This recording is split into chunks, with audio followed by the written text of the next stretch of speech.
In this video, we're going to be looking at inverse proportion. So this is very similar to direct proportion, but there are one or two things that we need to do slightly differently. So it says here, y is inversely proportional to x. So the first thing that we need to do is we need to find an equation connecting x and y. So we need to write out the proportion expression. So we have y is inversely proportional to x. So anytime you have this inversely proportional, we're going to have similar to the direct proportion, but it's going to be 1 over whatever they give us. Okay, so y is inversely proportional to x. And now we're going to convert this into an equation. So just like before, we had y equals k, and now it's going to be over x.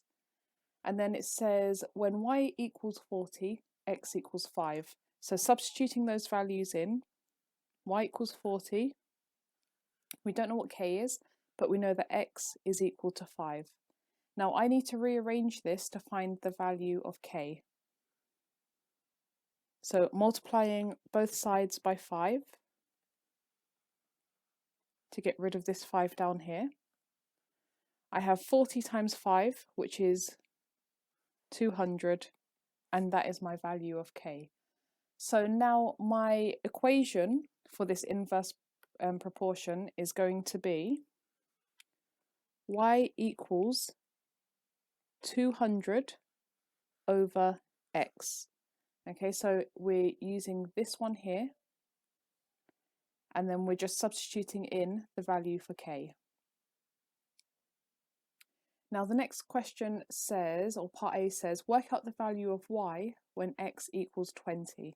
So now that we've got the equation, we're just going to substitute in when x equals 20 in order to find the value of y.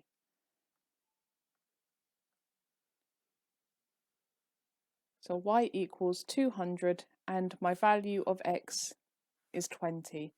Now solving this, I get y equals 10. Now for the next question, we have work out the value of x when y equals 80. So the same thing again, but this time we are going to substitute in the value of y, which is 80, in order to find x.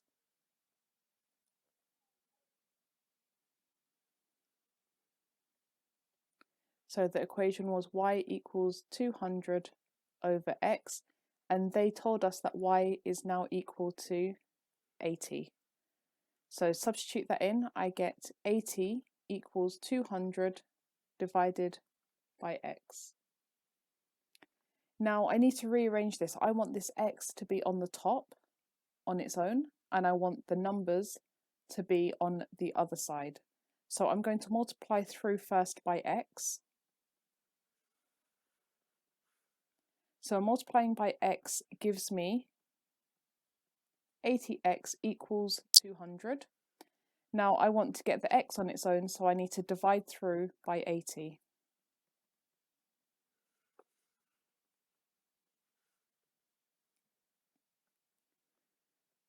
So that leaves me with x, so 1x, because we've got 80 divided by 80 is 1, and then 200 over 80. Now you can do this on the calculator, or if it's a non-calculator paper, you can cancel this down. So that would be 20 over 8, which is the same as 10 over 4, or 5 over 2.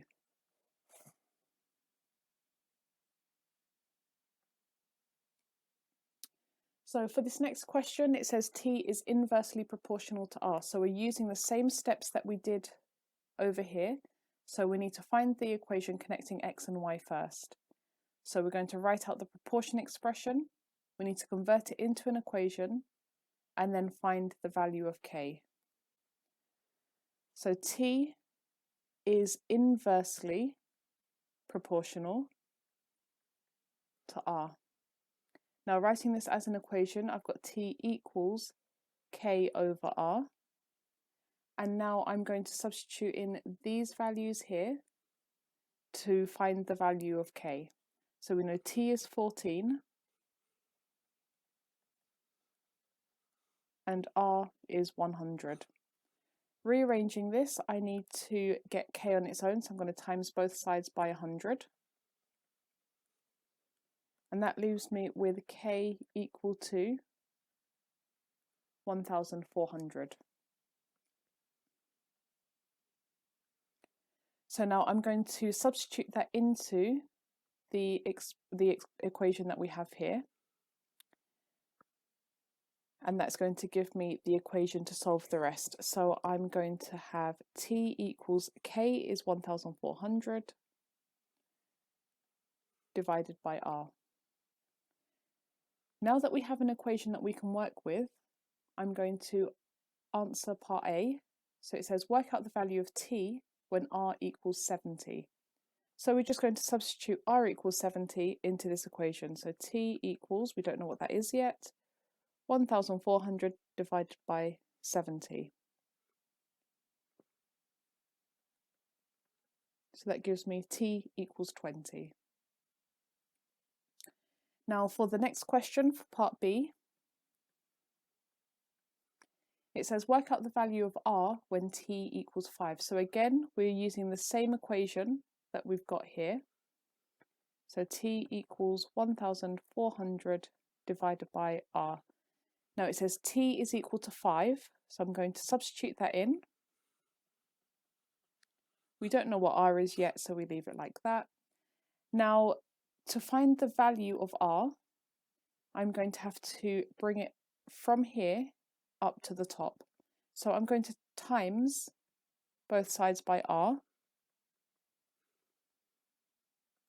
So on this side, I've got 5 times r, which is 5r, and on this side, I'm left with 1,400.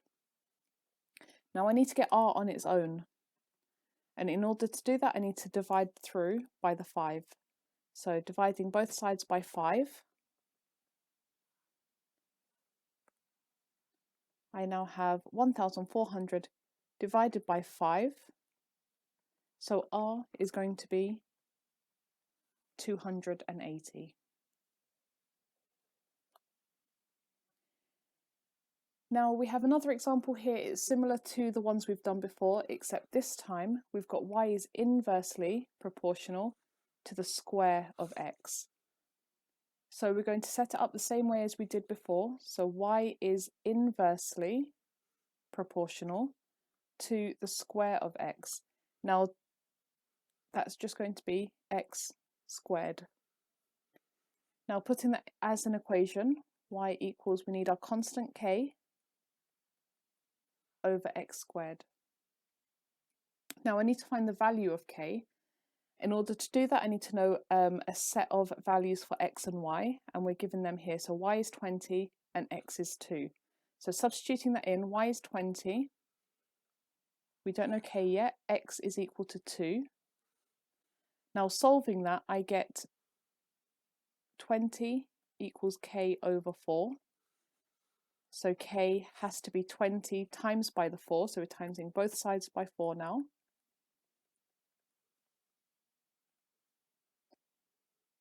And that gives me 80.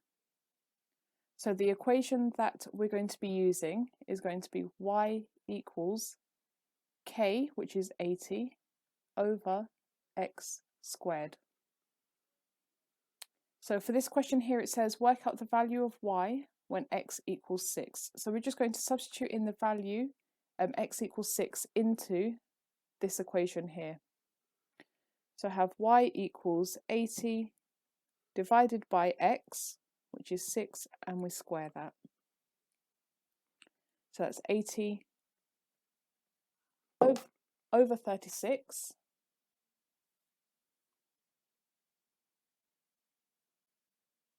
And the final answer for that is going to be 2.2.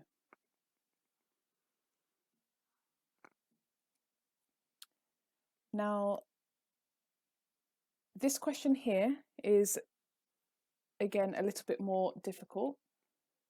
So it says y is inversely proportional to the cube root of x. So here we've got the cube root of x.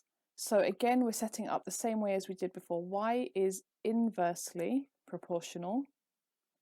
Now the cube root of x, so I have x and I'm going to cube root it. And we do the same thing as we did before. So y equals, so we're changing this proportion sign into equals k over, and then we've got the cubed root of x. Now I need to find the value of k, and it gives us a clue here. It says when y equals 125, x equals 8. So substituting those values in, y equals 125, k we don't know yet, and then x is 8. So we want the cubed root of 8. Now just simplifying that a little bit, cube root of 8 is 2, and then rearranging that, timesing both sides by 2. I'm going to have k equals 250. So now the equation that we're going to be working with, so from here, is going to be y equals k, which we know is 250, divided by the cubed root of x. So now working through part A, it says work out the value of y when x equals 27. So using that equation, we are going to substitute in the value of x, which is 27. So we have y equals 250 divided by the cubed root of 27. This gives me 250 divided by 3, which is approximately 83.3 recurring. Okay, so we've done part A.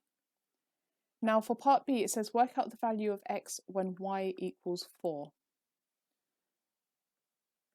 So we have the same equation again, 250, y equals 250 over the cubed root of x, and the value of y is 4. So I'm going to substitute y equals 4 into this equation. Everything else stays the same. And now we're going to rearrange this. So I need to get rid of, or I need to move this part here, the x, outside of the fraction. Okay, I need to make it move sides. So I'm going to times through by the cubed root of x on both sides.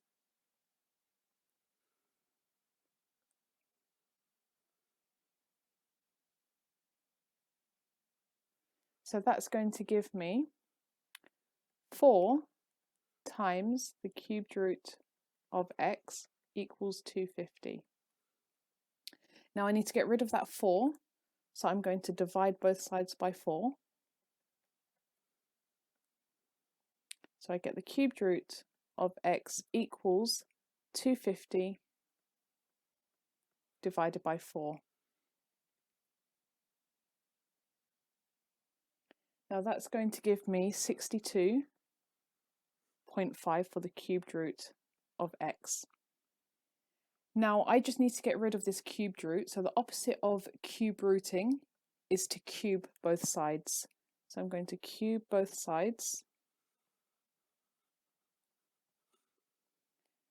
So that gives me x equals 62.5 cubed. And putting that into the calculator, I get an x value of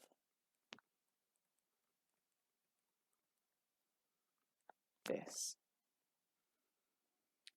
So 244,140.63.